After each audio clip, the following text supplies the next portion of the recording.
Finding Vanessa by Gas Station Jack. Chapter 6. He was waiting for me in the living room when I walked in. At first, I didn't recognize him, a short man with bad posture and thick glasses. He looked nervous when he saw me and muttered a simple, "Hey, detective." It took me a few seconds before I recognized him as the janitor from the school. "Hey, Roger, I thought we weren't meeting until later." He shook his head and said in an exasperated voice, No, I'm not. Could you please not do that?" "Do what?" "My name is Peter Cole." I looked at Jamie and said, "Do you mind giving us a minute?" Jamie nodded and left towards his bedroom.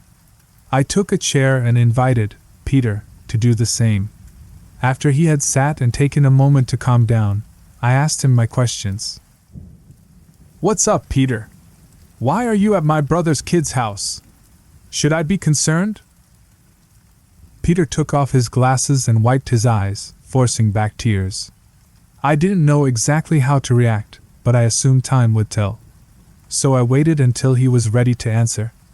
After a few more moments, he managed to get it together enough to say, "I really shouldn't be here. If he finds out I came to talk to you, dash." "If who finds out?" "Roger. Who else?" "Oh, for fuck's sake." "Look, Peter, is there a reason you're here? Because I'm actually still trying to figure out what happened to my niece, and bullshit distractions like this aren't helping." "You can't trust him." "Who?" "Roger. He acts like he's working for the common good, but in reality he's just a manipulator. He only cares about himself, and these favors he's collecting aren't what you'd expect. He hurts people. And he can't be stopped." I took a deep breath and rubbed my temples. "Look, Peter, I'm not interested in role-playing or whatever the hell this is. Roger is a puppet. A toy. An inanimate object. If you've got some kind of anxiety or whatever and can only communicate through the doll, then fine. You do you. But I've actually got shit to do, so unless you want to tell me whatever it was that Roger found in Vanessa's case, then please, kindly, get the fuck out of this house." Peter stood up, muttered something about being sorry for wasting my time, and left. I felt defeated. Another dead end.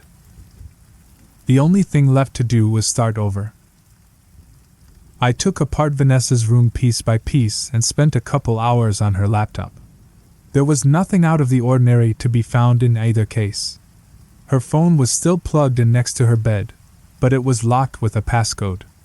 I made a few guesses using birthdays, but nothing worked. She was too smart for that anyway. I pocketed her cell with the intention of mailing it to my guy back in New Orleans, the one who could break into anything if the money was right, and I'd already decided to make this his priority number one. She didn't keep a diary, or a day planner, or anything that could have given me an idea of where to start. Her sock drawer had a stack of cash in the corner, about $350 in 10s and 20s and a dime bag of pot. A post-it near her bed had her most recent work schedule. Everything on her laptop was password protected using a master password manager program. She was smart, but that's a level of caution that I would categorize as paranoia. I had only ever seen that kind of behavior with one other person. Me. And I deal with some pretty sensitive stuff by profession. Her Facebook settings wouldn't let me see any of her posts, but Jamie was able to view her friends list from his account. I cross-referenced names with the school database, and in under an hour I had my checklist for the day planned out. It was going to be difficult running these people down without access to a phone, never mind the fact that I'm a grown man trying to convince a bunch of teenagers to sit down for a Q&A.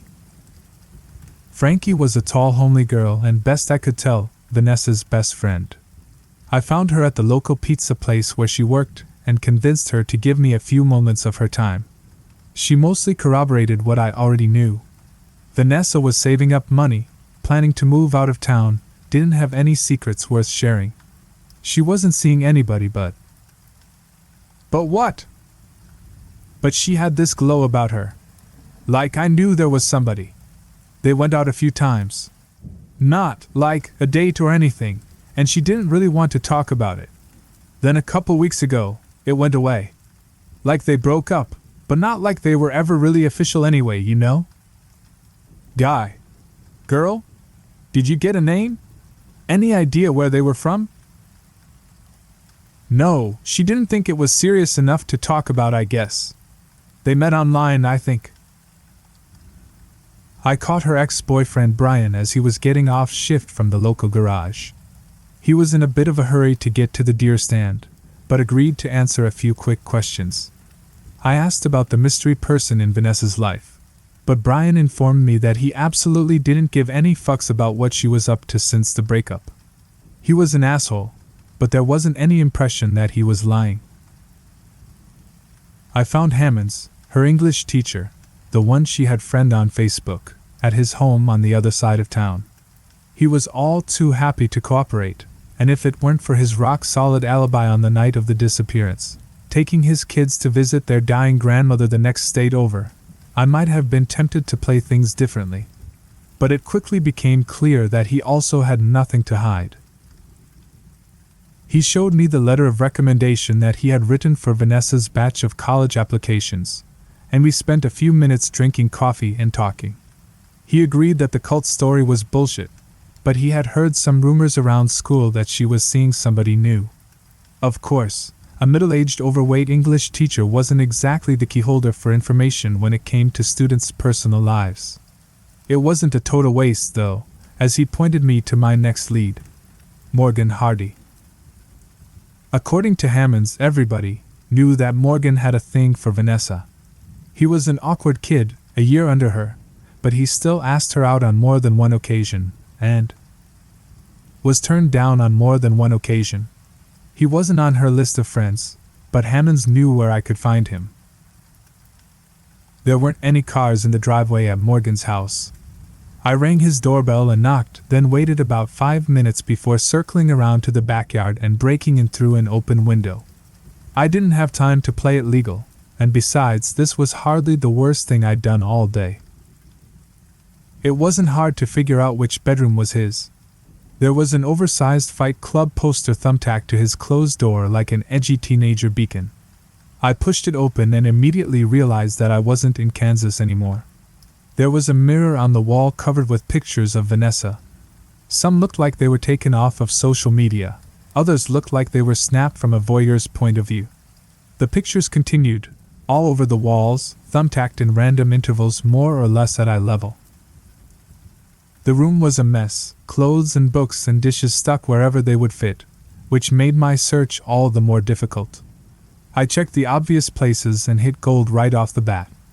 Under his mattress next to a one-hitter and a baggie of weed was a girl's yellow t-shirt, a match for the one Vanessa wore the last time she was seen. I could hear Morgan's car stereo blaring that god-awful excuse for music as he pulled into the driveway, giving me plenty of time to sneak out the way I had come, but that was the last thing in the world I wanted to do. Instead, I closed the bedroom door and waited for him in his closet with the door cracked just enough for me to see out. I needed to see him before he saw me. I needed to see his reaction to know for sure. It didn't take him long to get inside. He shut the bedroom door behind him and made a beeline straight for his computer desk, but then stopped halfway and muttered, "What the fuck?" He was taller than I expected, with at least an inch on me. Long, greasy black hair and the beginnings of a patchy beard. Where he stood, he had his back to me, and by the time he turned around I was there with my gun pointed right at him, ready for a kill shot. He fell to the ground and covered his face, screaming out, "Oh please, oh shit, oh man, please don't hurt me." "Shut up!" I yelled at him. "What do you want?" "Oh god, dude, just take whatever you want but please don't hurt me." That was the last thing he got out before he started sobbing. "Phone. Give me your phone." WH what?" he blubbered. "Now." "Sorry." He dug a cell phone out of his pocket and held it out to me. "Put it on the bed," I yelled. He nodded and tossed the phone onto his dirty, unmade mattress, and I kept the gun locked on his forehead as I walked over to grab it. "Why did you put up all these pic-dash?" "Shut up!" I screamed, rushing over to the spot where he had collapsed into a pathetic heap and smacking him across the face with my weapon. It worked. He shut right the hell up. But just to make sure, I pressed the tip of the gun against his face and put the fear of God into him. "If you say one more word, just one more single word to me, I'll paint these walls red. Nod if you understand." He understood, and closed his eyes, and fell onto his side in the fetal position, crying. I felt awful doing this to the poor kid, but it was the only way to convince whoever set this whole thing up that I was buying their little fabrication. He almost ruined it by asking me why I put up all these pictures of Vanessa. I'm not the smartest person in the world, but I would have to be a complete moron to see an orgy of evidence like this and believe it.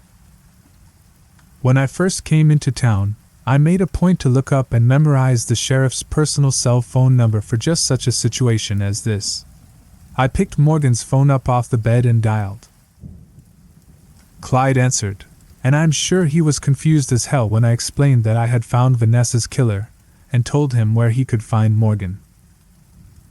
The look on the kid's face when he first walked into the room proved that he had no idea where all these pictures had come from, but the whole thing was so nice and neat.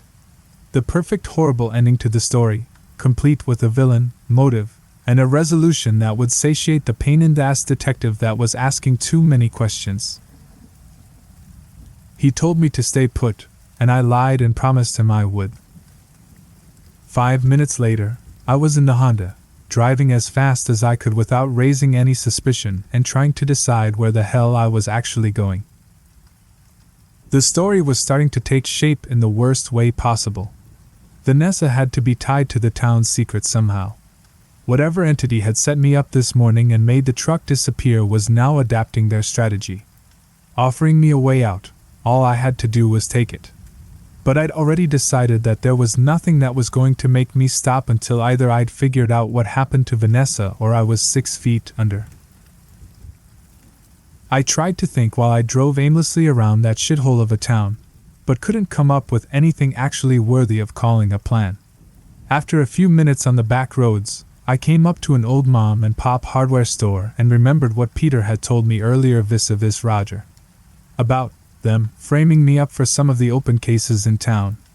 After what I had just seen, I had no doubt that his warning was genuine, so I decided to cover my ass and pulled into the empty parking lot to go shopping.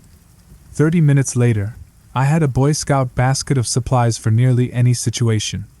Duct tape, pipe cleaner, rope, pliers, hammer, gloves, flashlight, JB Weld, and some other various odds and ends. When it comes to the unknown, there's no such thing as over-prepared. It was already getting dark by the time I left the store, and I made the mistake of feeling optimistic. That didn't last too long. I saw the figure sitting in the passenger side front seat of Vanessa's Honda right away. There was no mistaking him. The figure, dressed in all camo, green paint smeared on his face, staring forward with a lifeless gaze. A million thoughts tried to crash their way through my mind at once, but by some miracle I managed to grab onto the only one that mattered. Be calm. Be rational. Think this through. Facts. Use the facts. The man sitting in the car, waiting for me, looks exactly like, what was his name? Ned. But he died earlier today. I checked. How long was I inside? Half an hour? How did they find me? How did they sneak his body into my car without me noticing? And why? Why? Of course. I knew why. They couldn't take any chances. Even if Morgan took the fall for Vanessa's disappearance, I was still a loose end. Which means this is a setup. Which means the police will be here any second. Think now. Options go. I can run. Flee the scene. Call it in later that the car was stolen. But by now it would be covered in my DNA. If they found the dead body, it would get tied back to me. And what kind of story could I tell in my defense? I literally killed him, so the truth was out. No, forget that, next option. Get in the car and gun it. Anywhere. Leave the fucking town if I need to. I can drop the body in the parking lot and no. The old man working the cash register in the store will tie me to this place. Okay, take the body with me. The cops will pull you over, then how do you explain this? Well, the cops aren't here yet. So that leaves me with one option. I dropped my things, raced to the trunk of the car, popped it open, then opened the car door and checked to make sure. He was just as dead as the last time I saw him. The only thing different now was the bullet hole on his forehead. Whoever put him in the seat had made a point to splatter blood all over the dash and carpet, but I didn't have the luxury of time. This was going to need to be fast and messy. I yanked him out the seat and dragged him over my shoulder around to the back, shoved him into the trunk, and slammed it shut the same second that the deputy's cruiser pulled into the parking lot. I took a few deep breaths, tried to steady my nerves, then when that wasn't working lit a cigarette, and went back to where I dropped my bags. Evening, Mr. Riggin. I tried not to look guilty as fuck when I turned to face the rookie deputy that I had just met yesterday.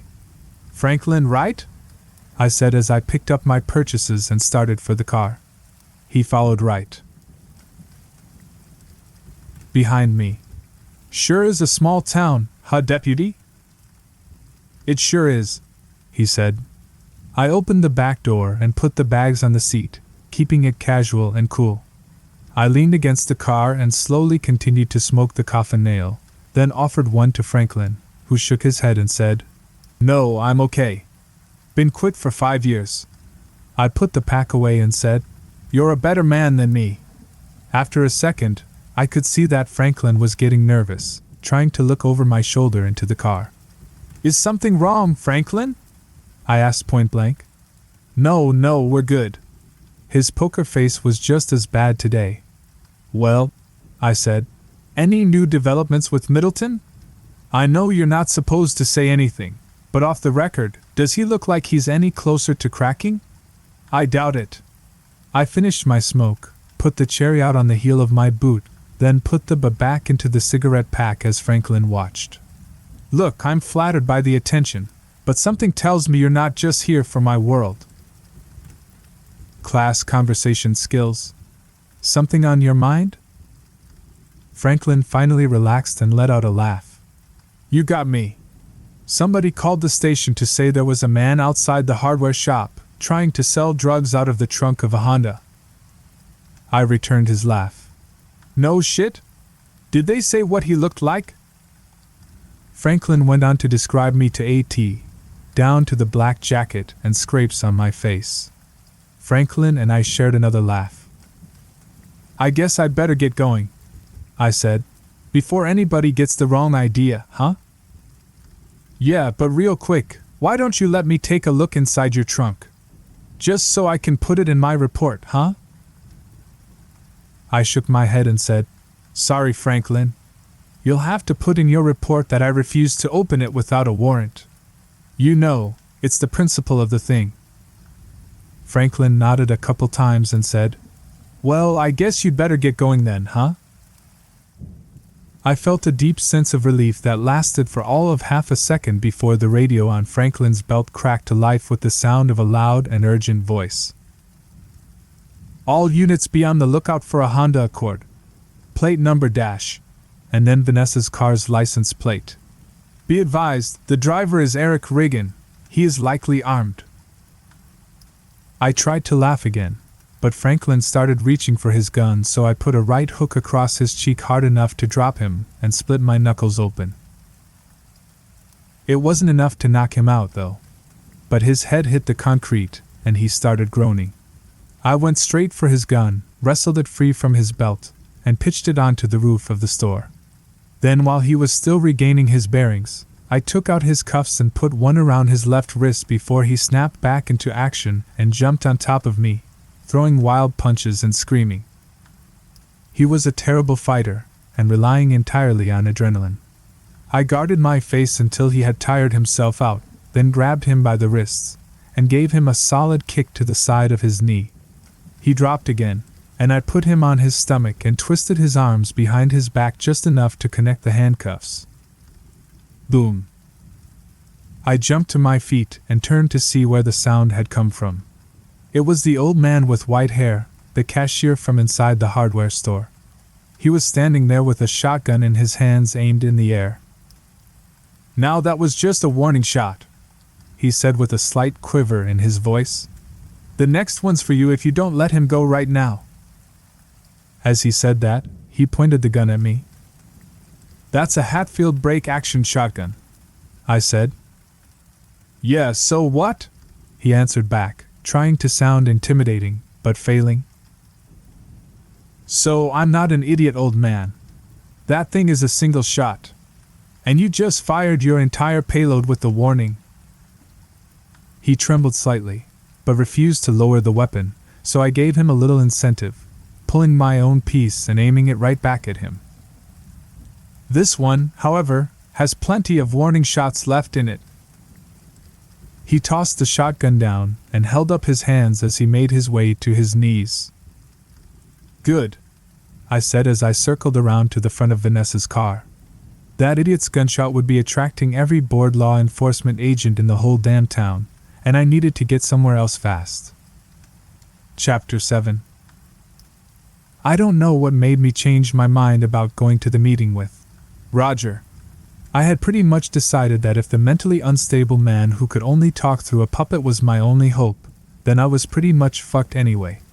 But here I was, sitting outside the bowling alley, about to go inside and see what, if anything, he had to offer. I showed up early and did a few circles around the building to see if anyone else was there. No sign of any cars or activity, and from the looks of it, the place had been shut down for at least a decade. I would be surprised if they even had power inside. All I could think was that this was a nice place to get murdered. I took the pipe cleaner while I waited and used it to scrape up the inside of my gun barrel, a trick I'd picked up from some of the more seedy contacts I had back in the city. If they had found a way to tie my gun to the body currently rotting in the trunk of Vanessa's car, this would make ballistic fingerprinting impossible. Wow, I thought to myself, I'm going to have to figure out how to ditch this body. One step at a time. That was a problem for later. Right now, I had to figure out who was pulling all these strings. Nobody had shown up by 8 o'clock. At 8:05, I decided to break into the bowling alley. What's one more felony on a night like this, anyway? The back door was open when I tried it, so I slipped inside with my flashlight in one hand and my other firmly gripping the gun at my waist. The whole place smelled like a decayed carpet, and the air was thick with dust. I followed the hallway into the main lobby, where I heard the familiar voice of the puppet speaking out from somewhere in the darkness. Well, detective. You sure have been busy today, haven't you? You know, if this whole private eye thing doesn't work out, I think you got a great career in terrorism." "Peter?" I said. "Where are you?" A figure emerged from the other side of the room, and once again, it was not what I was expecting. I could see the familiar wooden puppet staring right at me as it came closer and closer, but the person carrying him was not the same man that was in my family's living room earlier that day. Roger was being held and operated by a grossly overweight young woman with tan skin and pigtails. She stared at Roger while he said in the same voice he had always used, "Who the hell is Peter?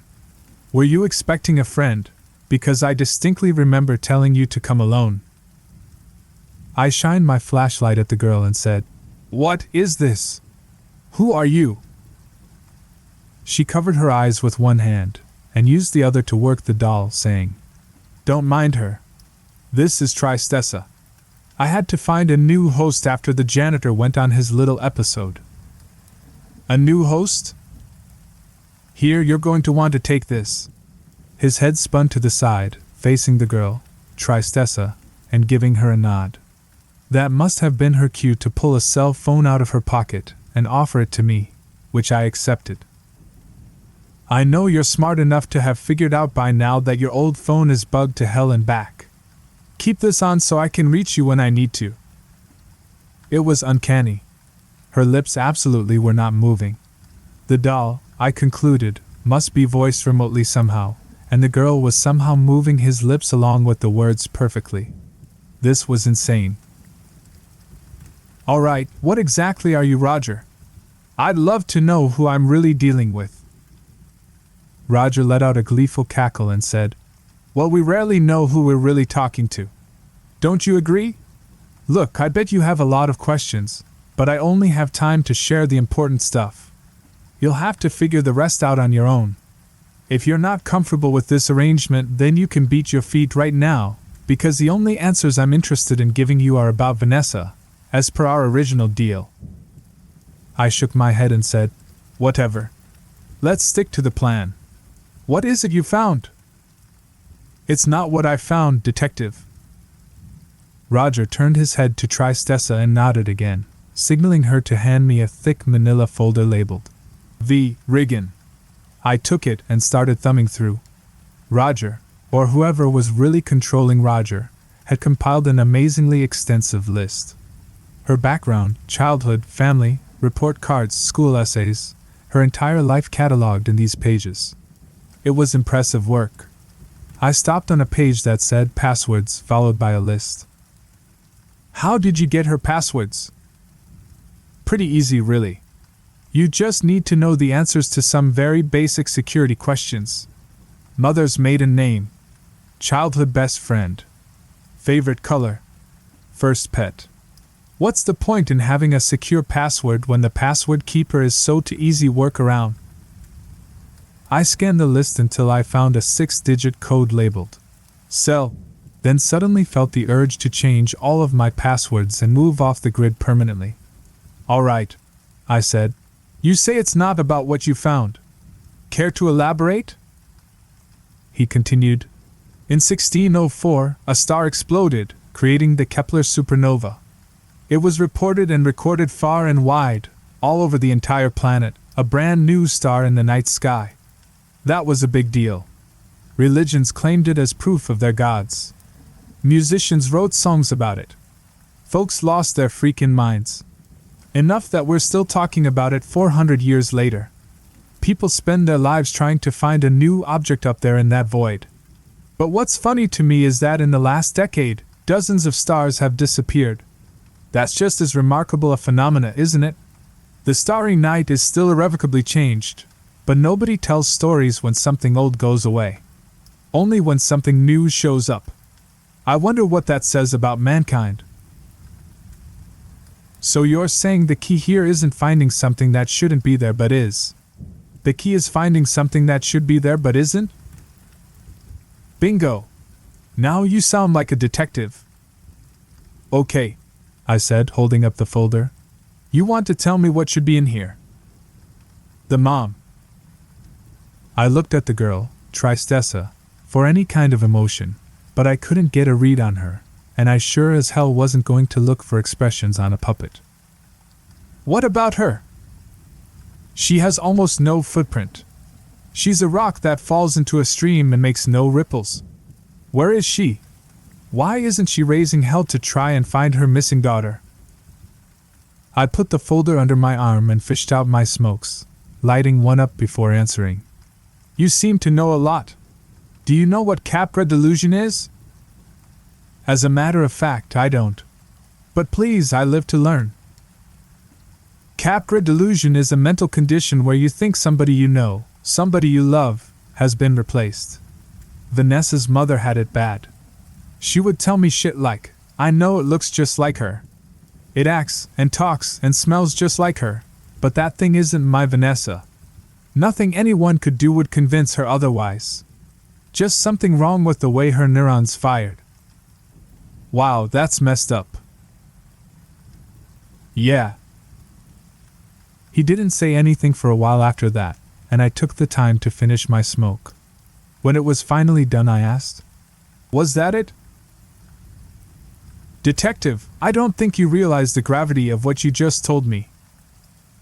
Oh, really? Yes. This is the key to the whole thing. This is why they chose Vanessa. They've done an amazing job of hiding her mother to the point that even I can't find her name anywhere. Wait, I said. Back up 1 second. What do you mean by this is why they chose Vanessa? What do you know that I don't know?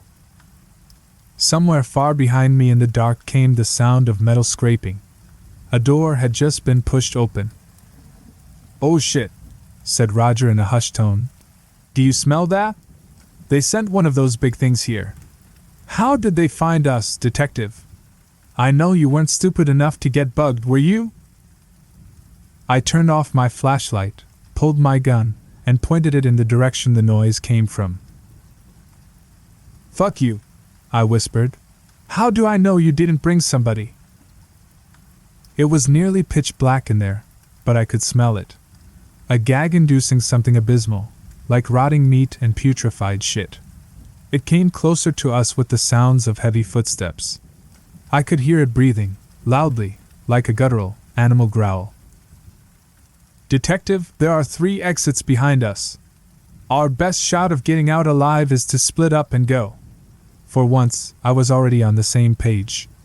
I'd made a mental note of the closest way out before we had even started talking, and I was already running by the time I heard Roger's voice scream, "Now!" The thing, whatever it was, began running. I threw down Vanessa's folder and clicked on the flashlight as I bolted towards the side doors.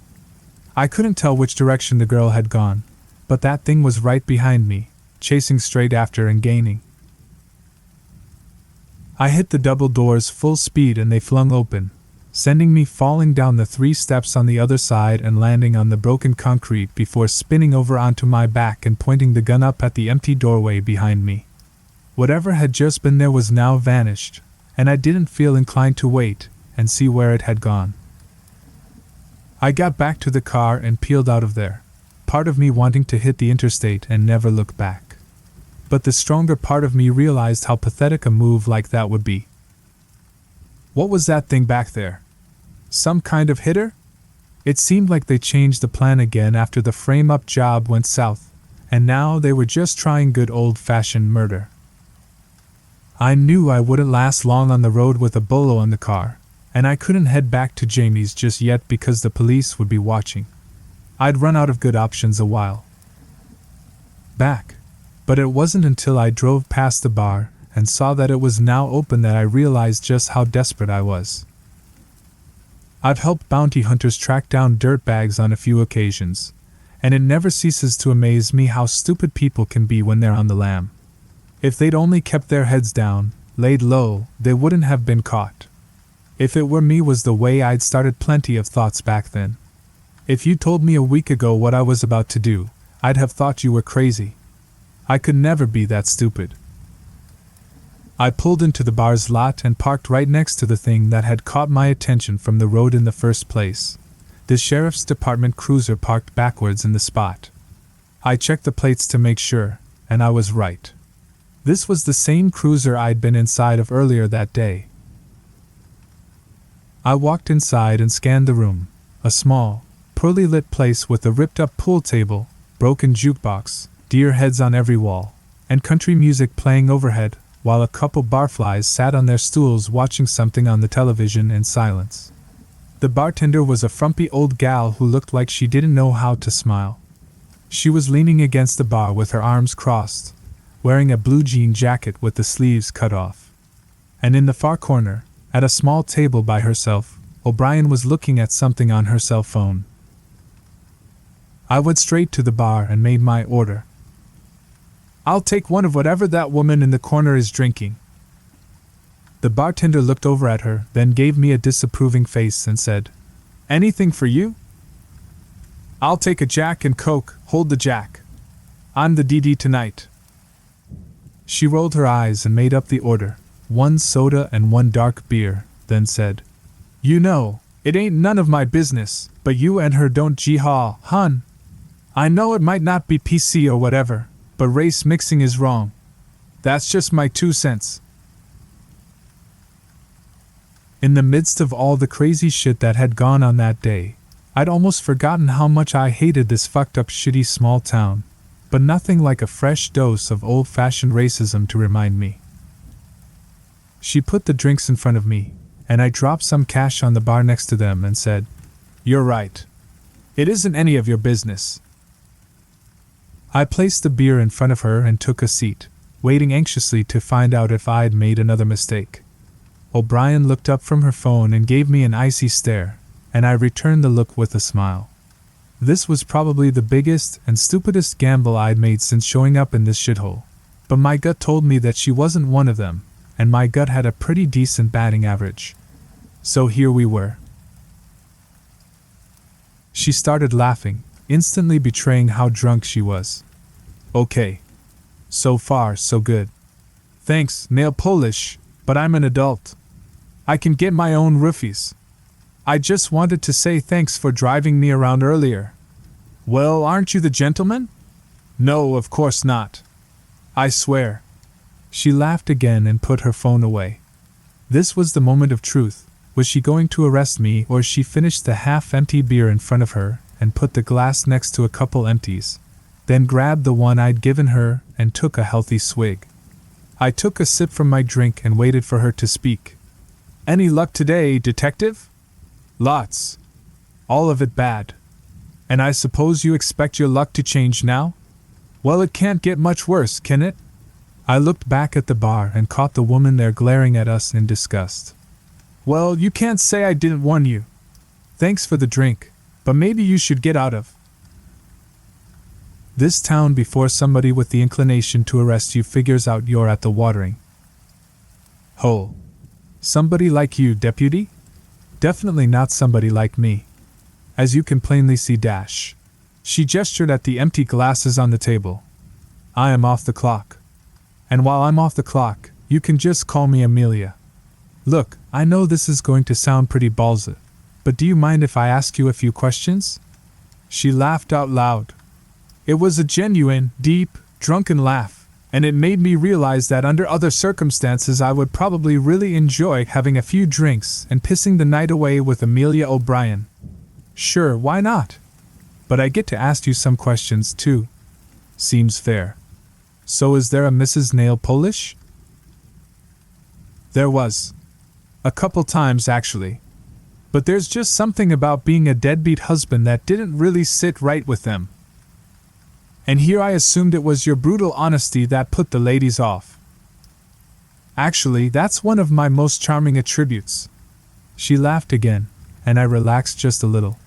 So what brings a city girl like you to a beefy town like this? Not completely sure. Sometimes I suspect that I died and this is hell.